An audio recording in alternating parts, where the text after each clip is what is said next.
Well, it's been nearly 6 months since the start of the conflict with Iran. Now, the Treasury Secretary is announcing a new series of sanctions on Iran's trade partners. At the same time, President Trump is imposing new tariffs on one of America's oldest allies, Canada. Yamiche Alcindor reports from Washington, D.C.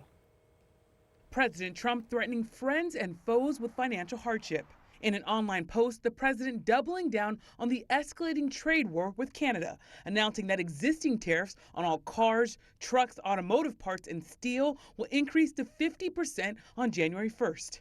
Vice President Vance speaking in Maine and sending a message to Canada. Stop taking advantage of America. It's over. We expect fairness in our trade policy. President Trump's threats come after early Saturday morning, the U.S. imposed a new 50% import tax on Canadian goods, impacting things like dairy products and hockey sticks. Late Friday night, weeks-long negotiations between the two countries broke down. They came in and they wanted more, and we weren't prepared to do that. Canadian Prime Minister Mark Carney then announcing his country would match the U.S. tariffs dollar for dollar starting September 8th. We could not accept what the U.S. had offered, nor could we give what they asked.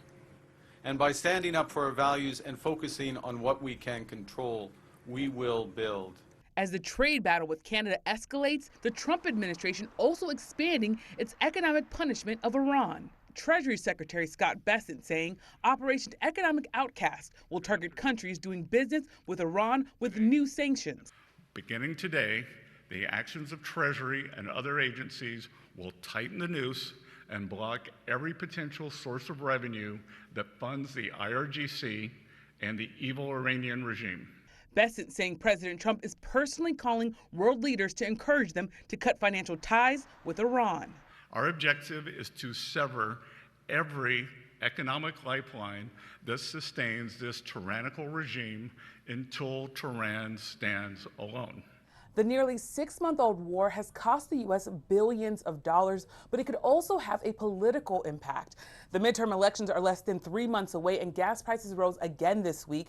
Those Canadian tariffs could also be a political liability. Canada is the third highest source for U.S. imports, and many northern states trade with it, though the White House is downplaying the impact of the tariffs on American consumers. Yamiche Alcindor, NBC News, Washington.